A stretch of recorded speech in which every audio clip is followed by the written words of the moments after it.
Hello viewers, welcome to our channel. చాలా కామన్గా ఇప్పుడు మనం కిడ్నీ ప్రాబ్లమ్స్ అనేవి చాలా మందిలో చూస్తూ ఉన్నాం. అయితే ఈ కిడ్నీస్ ఎప్పుడైతే మనకి ప్రాబ్లమెటిక్గా ఉంటాయో, అంటే సరిగ్గా వర్క్ చేయకపోయినా, లేదంటే ఏదైనా ఇన్ఫెక్షన్ ఉన్నా, లేదంటే ఏదైనా డిసీజెస్తో సఫర్ అవుతున్నా కూడా ఈ కిడ్నీ ప్రాబ్లం వల్ల మనకి అనేక రకమైన ఆరోగ్యపరమైన సమస్యలు వస్తూ ఉంటాయి. అయితే మనకి ఎప్పుడైతే కిడ్నీస్ సరిగ్గా వర్క్ చేస్తాయో మన బాడీ మెకానిజం అంతా కూడా ప్రాపర్గా ఉన్నట్టు.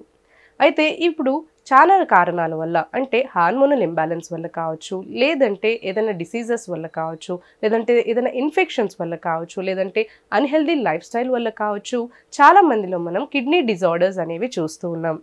అయితే ఇప్పుడు ఈ వీడియోలో మనం కిడ్నీ డిజార్డర్కి గల సంకేతాలు, అంటే మనకి కిడ్నీస్ ఎప్పుడైతే వర్క్ చేయవో దానికి మనకి సిమ్టమ్స్ ఏంటి అనే వాటి గురించి తెలుసుకుందాం. మనం ఇంట్లోనే న్యాచురల్గా దొరికే ఇంగ్రీడియంట్స్ని యూస్ చేసుకొని మనం ఈ కిడ్నీ డిజార్డర్స్ని ఎలా క్యూర్ చేసుకోవచ్చు అనే దాని గురించి కూడా ఇప్పుడు మనం తెలుసుకుందాం. కిడ్నీస్ డిజార్డర్ అనేది మనం చాలా మందిలో చూస్తూ ఉంటాం.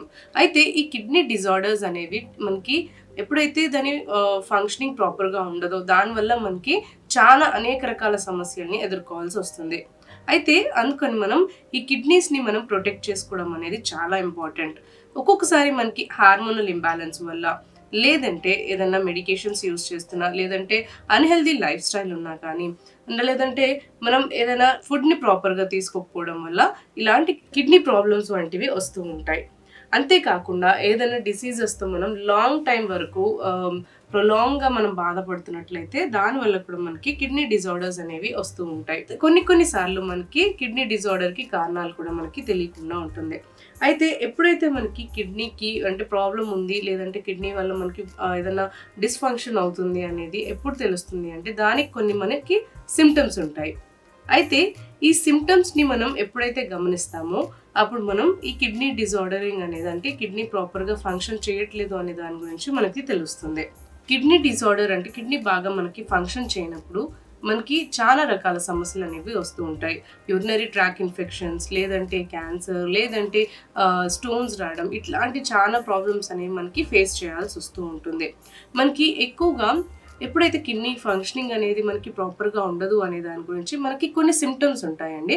అయితే ఈ సిమ్టమ్స్ని కనుక మనం గమనించినట్లయితే మనకి కిడ్నీస్కి ప్రాబ్లం ఉంది అని మనం ఫస్ట్ స్టేజ్లోనే మనకి తెలుసుకోవడానికి అవకాశం ఉంటుంది.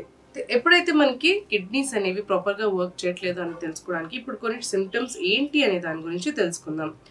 ఫస్ట్ సిమ్టమ్ ఏంటంటే మనకి కాలు చేతులు మనకి ఎప్పుడైతే ఈ కిడ్నీ ప్రాపర్గా ఫంక్షన్ చేయదు అప్పుడు మనకి ఫుడ్ అనేది, మనం తీసుకున్న ఫుడ్ కానీ ఏదైనా కానీ మనకి సరిగ్గా బాడీలోకి వెళ్ళదన్నమాట. అంటే మన బాడీ ఫంక్షనింగ్ అంతా కూడా మనకి పాడైపోతుంది. అండ్ బ్లడ్ ఫ్లో ఇదంతా కూడా మనకి డిస్ఫంక్షన్ అయిపోతుంది. కాబట్టి అప్పుడు మనకి అక్కడక్కడ అంటే కాళ్ళ దగ్గర, లేదంటే చేతుల దగ్గర, ఫేస్ కూడా అంతా స్వెల్ అవ్వడం జరుగుతుంది. అంటే వాపు వచ్చేస్తుంది. కాళ్ళు వాయడం, లేదంటే చేతులు, లేదంటే ఇంకా ఫేస్, ఇట్లాంటివన్నీ కూడా మనకి చాలా తొందరగా ఎఫెక్టెడ్గా కనిపిస్తాయి. అలా వాపు వచ్చేస్తుంది. మనకి సెకండ్ సిమ్టమ్ ఏంటంటే మనకి యూరిన్ అనేది ఎక్కువగా పాస్ చేయడం, అంటే చాలాసార్లు యూరిన్ వెళ్ళడం, లేదంటే మనకి యూరిన్లో మంట రావడం. ఇంకా మనకి థర్డ్ సిమ్టమ్ వచ్చేసి యూరిన్ అనేది మనకి వచ్చినట్టుగా ఉన్నా కూడా మనకి వెళ్ళినప్పుడు అది పాస్ అవ్వకపోవడం. ఇట్లాంటి సిమ్టమ్స్ అన్నీ కూడా మనకి ఫేస్ చేయాల్సి వస్తూ ఉంటుంది. ఇంకా చాలాసార్లు మీరు ఎప్పుడన్నా యూరిన్ పాస్ చేస్తున్నప్పుడు మంట, ఇంకా పెయిన్ రావడం, లేదంటే ఫామీగా అంటే నురుగు రావడం, యూరిన్లో మనకి నురుగు రావడం, ఇట్లాంటివన్నీ కూడా మనకి సిమ్టమ్స్గా చెప్పుకోవచ్చు. ఫిఫ్త్ సిమ్టమ్ ఏంటంటే చాలా అలసటగా ఉంటుంది. బాడీ అనేది ఎంతో లేజీగా, ఇన్యాక్టివ్గా, ఇంకా లేదంటే ఏ పని చేయాలన్నా కూడా మనకి అలసట అనిపించడం, ఇంకా కొంచెం నడిచినా కానీ, లేదంటే కొంచెం వర్క్ చేసినా కానీ చాలా స్ట్రెయిన్ అయినట్టు అనిపించడం, చాలా అలసటగా అనిపించడం వంటివి జరుగుతూ ఉంటాయి. దానివల్ల ఏ పని చేయాలన్నా కూడా మనకి ప్రాబ్లంగా అనిపిస్తూ ఉంటుంది. సిక్స్త్ సిమ్టమ్ ఆక్సిజన్ అనేది మనకి తక్కువైపోతుంది. బాడీలో ఆక్సిజన్ ఇంటేక్ అనేది చాలా తక్కువైపోవడం వల్ల మనకి శ్వాస తీసుకోవాలన్నా కూడా ప్రాబ్లం అవుతుంది, లేదంటే హార్ట్ డిసీజెస్ రావడం వంటివి వస్తూ ఉంటాయి. సో ఈ ఆక్సిజన్ ఎప్పుడైతే మన బాడీలో ఇంటేక్ తీసుకోవడం తగ్గిపోతుందో అప్పుడు మనకి చాలా రకాల ప్రాబ్లమ్స్ అనేవి ఫేస్ అవ్వాల్సి వస్తుంది.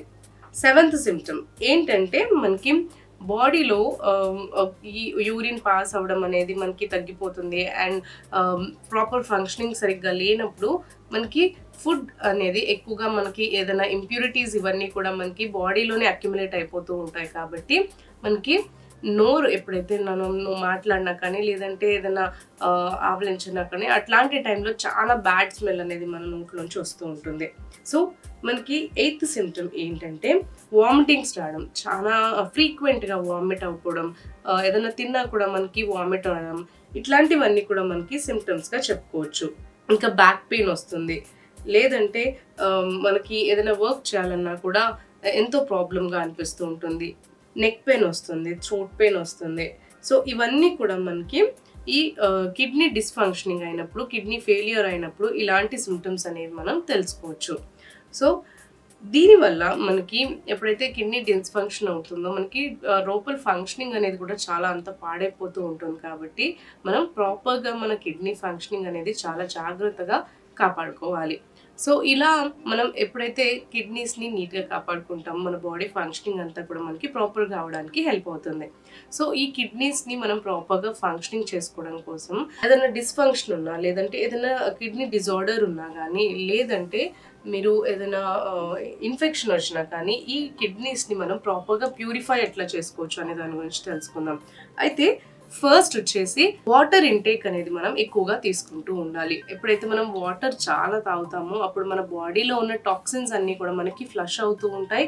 అండ్ యూరినరీ ట్రాక్ కూడా మనకి చాలా ఫ్రీగా ఉంటుంది. దానివల్ల మనకి ఏదైనా కిడ్నీస్లో ఏదైనా ప్రాబ్లం ఉన్నట్లయితే అదంతా కూడా మనకి ఫ్లష్ అయిపోవడానికి చాలా బాగా ఇది హెల్ప్ చేస్తుంది. సో వీలైనంత వరకు మీ డే మొత్తంలో కూడా వాటర్ ఇంటేక్ ఎక్కువగా తీసుకుంటూ ఉండాలి. నెక్స్ట్ ఏంటంటే ఫ్రెష్ ఫ్రూట్స్ ఇంకా వెజిటేబుల్స్ ఎక్కువగా తీసుకుంటూ ఉండాలి.